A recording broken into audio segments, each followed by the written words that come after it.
Bapa dan dari Tuhan kita Yesus Kristus bersamamu.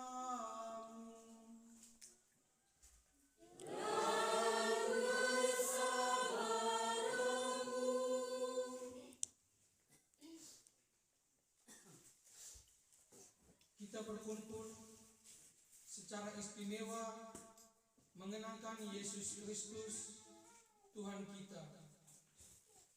Semasa hidupnya, Yesus selalu berbuat baik untuk umat manusia. Ia mengajar dan menunjukkan jalan yang benar. Ia menyembuhkan orang sakit, bahkan menghidupkan orang yang sudah mati. Hari ini adalah puncak dari pernyataan cinta kasih Yesus kepada kita.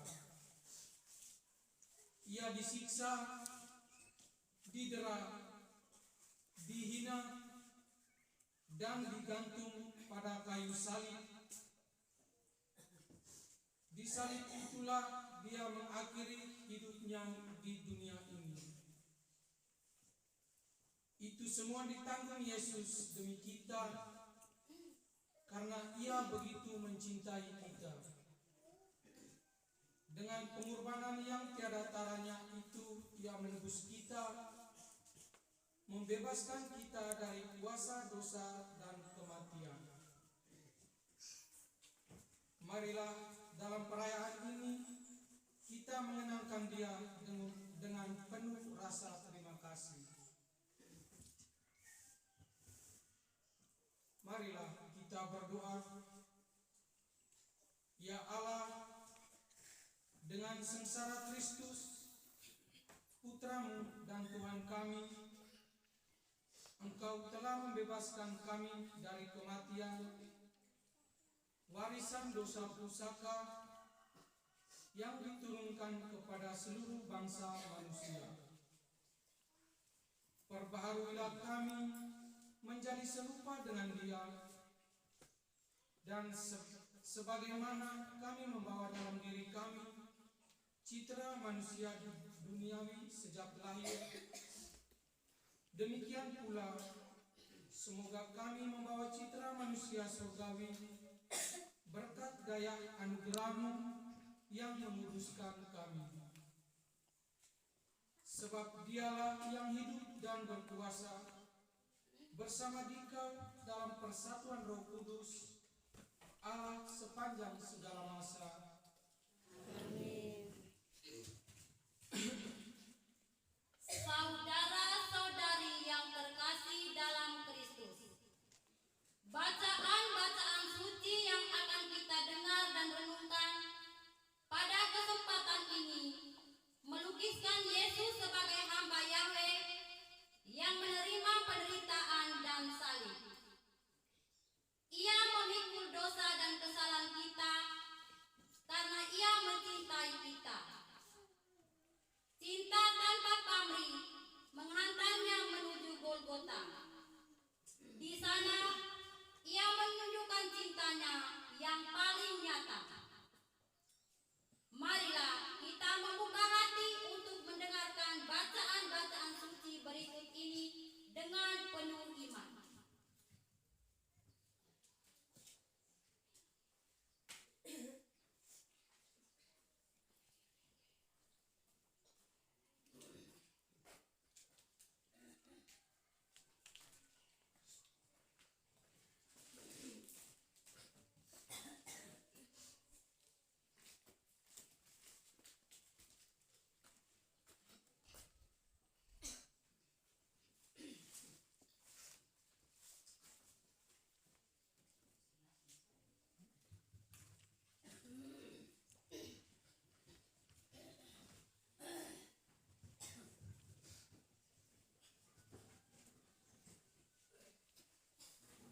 Bacaan pertama.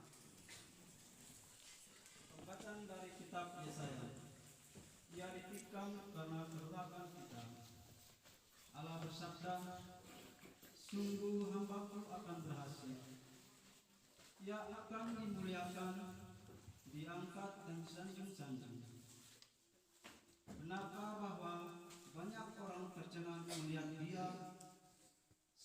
rusaklah sosok tubuhnya, tidak serupa lagi dengan manusia. Namun demikian banyak bangsa akan kagum, pun raja-raja akan bungkam karena hambaku itu. Sebab sesuatu yang belum pernah diceritakan akan mereka saksikan, apa yang belum pernah didengar akan mereka ketahui. Siapa kiranya akan percaya berita yang kami dengar? Kepada siapakah kuasa Allah itu diperlihatkan? Laksana sebatang tunas hamba itu tumbuh di hadapan Allah, sebagai akar dari tanah gersang yang muncul. Ia tidak tampan dan elok, dan kita tidak tertarik memandangnya. Keindahan tidak ada padanya, hingga kita tidak suka kepadanya. Ia dihina dan diaibkan, kita tidak suka kepadanya. Ia dihina dan diaibkan orang, manusia penuh sengsara, yang tahu apa artinya menderita. Orang membuang muka seakan-akan ia menderita kusta. Demikian ia dihina orang sehingga tidak terpandang. Namun derita kitalah yang ditanggungnya, sengsara kitalah yang dipikunya, sedangkan kita menganggap dia sebagai penderita kusta yang dipikul dan siksa oleh Allah. Ya Bapa, ke dalam tangan-Mu ku serahkan jiwaku. Ya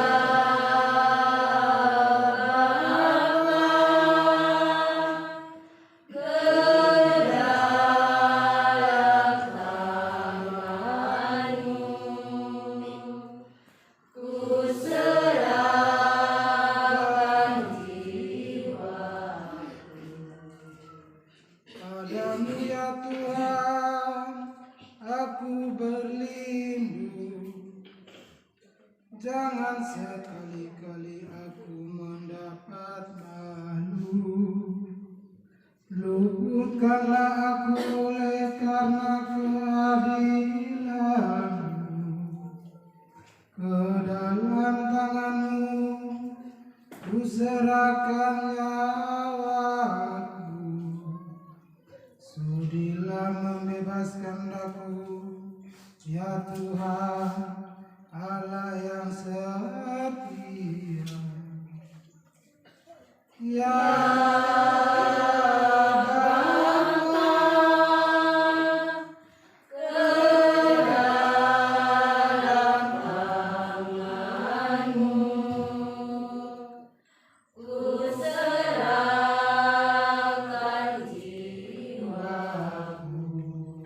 di hadapan semua lawanku aku tercela. Tetangga-tetanggaku merasa jijik. Para kenalanku merasa ngeri. Mereka yang melihat aku cepat-cepat meninggi. Aku telah hilang dari ingatan seperti orang mati, telah menjadi seperti barang yang kejam. Ya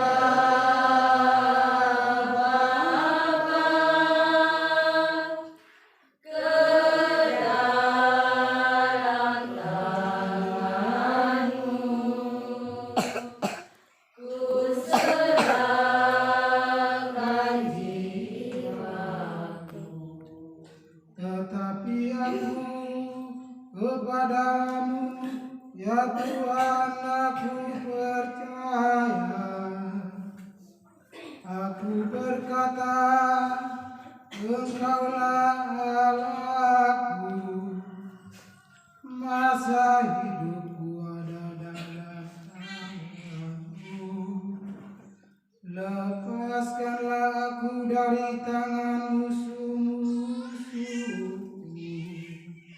dan bebaskan dari orang-orang yang mengajarku. Ya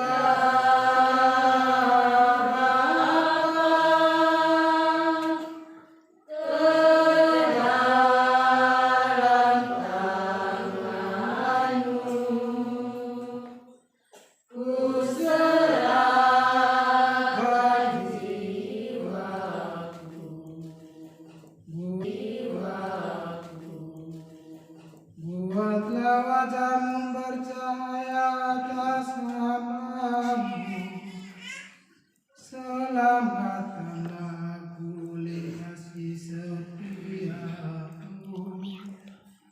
Kuatkan dan teguhkanlah hatimu, hai semua orang yang berharap kepada Tuhan.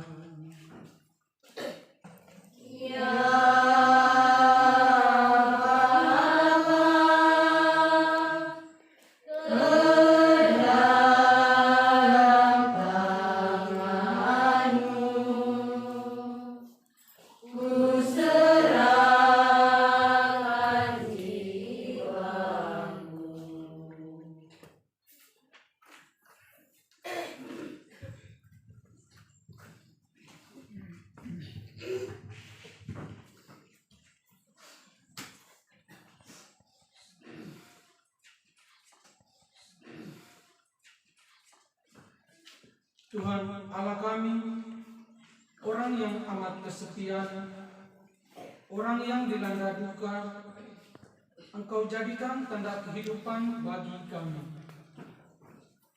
Kami mohon demi sengsaranya, teguhkanlah iman kami, bahwa Engkau takkan meninggalkan kami seorang diri, bahwa kami dapat mengandalkan Dikau di dalam segala sesuatu yang menimpa diri kami, kini dan selama-lamanya. Amin.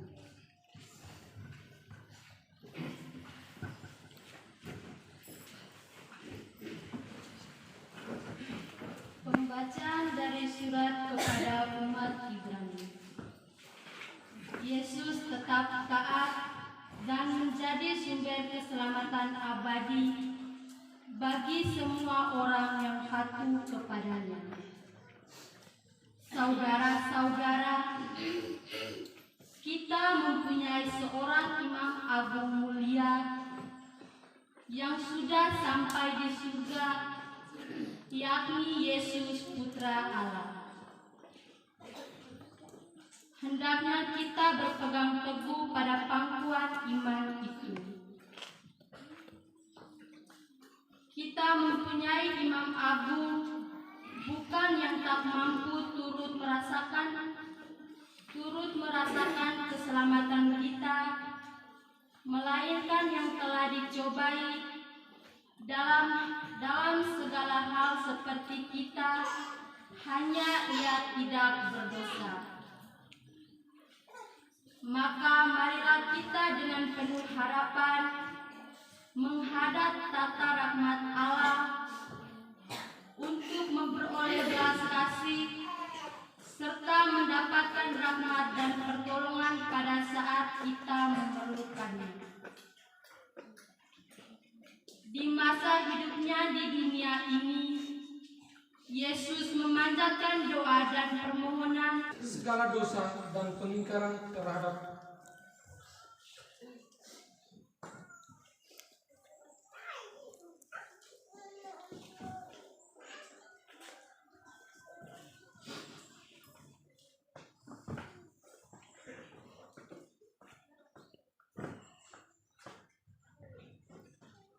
nama-Mu, beban tanggung jawab Putra-Mu, agar dapat membebaskan kami dari dosa Adam, serta menjadikan kami putra dan putri.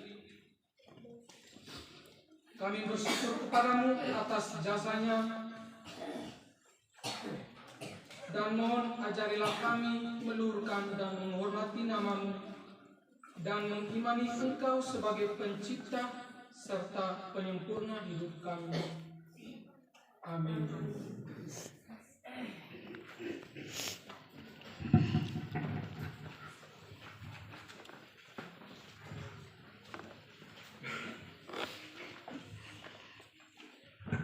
Terpujilah Kristus Tuhan, Sang Raja kemuliaan kekal. Terpujilah Kristus Tuhan, Sang Raja kemuliaan kekal. Kristus sudah taat bagi kita. Ia taat sampai mati, bahkan sampai mati di salib.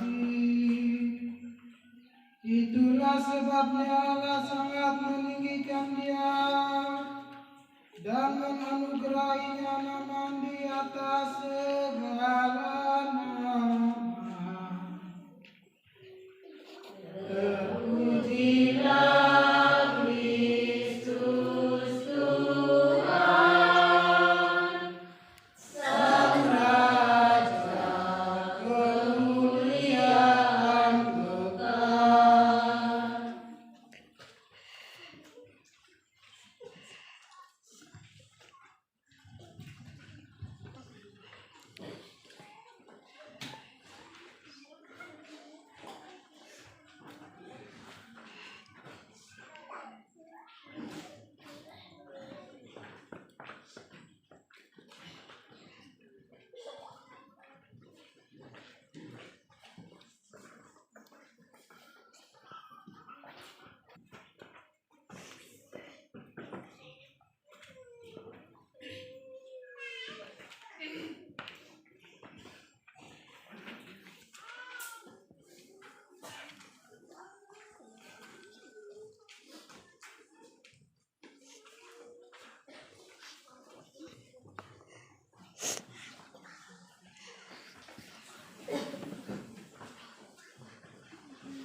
Inilah kisah sengsara Tuhan kita Yesus Kristus menurut Yohanes.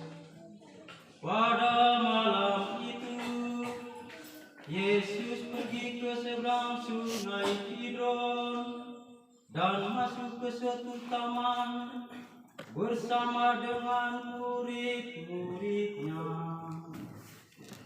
Yudas pengkhianatinya tahu juga tempat itu, sebab Yesus sering berkumpul di situ dengan para muridnya. Maka Yudas pun pergi ke taman itu dengan sepasukan prajurit dan petugas bait Allah yang ada di bawah perintah imam-imam kepala dan kaum Farisi.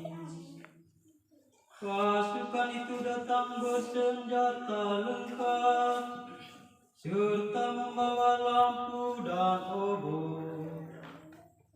Yesus tahu semuanya yang akan menimpa dirinya. Ia maju dan berkata kepada mereka, "Siapa yang saudara cari?" Jawab mereka, "Yesus dari Nazaret." Lalu Yesus bertanya, "Akulah Dia." Juga Yudas pengkhianat Yesus ada di antara mereka. Ketika Yesus berkata, "Akulah Dia," mereka semua mundur dan terjatuh.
kepadaku ya Bapa, tak seorang pun kubiarkan hilang.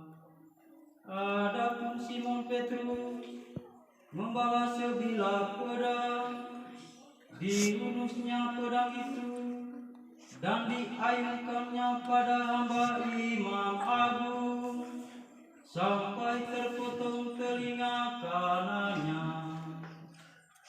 Nama hamba itu Malkus. Lalu Yesus berkata kepada Petrus, "Harumkanlah pedangmu. Apakah kau kira bahwa aku tak mau minum dari piala yang diberikan Bapa kepadaku?" Maka pasukan dan perwiranya serta petugas dari kalangan Yahudi menangkap Yesus dan membelenggunya. Kemudian mereka mengiring Yesus mula-mula kepada mertua Kayafas yang pada tahun itu menjabat imam agung.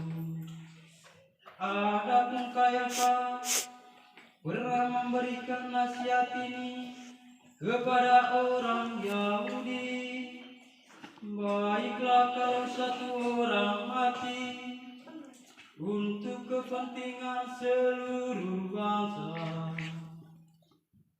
Petrus dan seorang murid lain mengikuti Yesus. Adapun murid itu kenalan imam agung, maka bersama Yesus ia masuk lantaran istana imam agung itu. Tetapi Petrus tinggal di luar dekat itu. Murid tadi keluar lagi dan mengatakan sesuatu kepada perempuan penjaga pintu, lalu membawa Petrus masuk. Perempuan itu berkata kepada Petrus, "Engkaukah juga murid orang itu?" Kata Petrus, "Bukan." Sementara itu, para hamba dan petugas bait Allah telah memasang api dan berdiri berdiam di situ. Para penggiring Yesus tidak masuk balai pengadilan itu, supaya tidak menjadi najis, tetapi dapat makan domba Paskah. Maka Pilatus keluar dan berkata, "Apa tuduhanmu terhadap orang ini?" Mereka menjawab,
Kemudian Yesus memberi jawaban.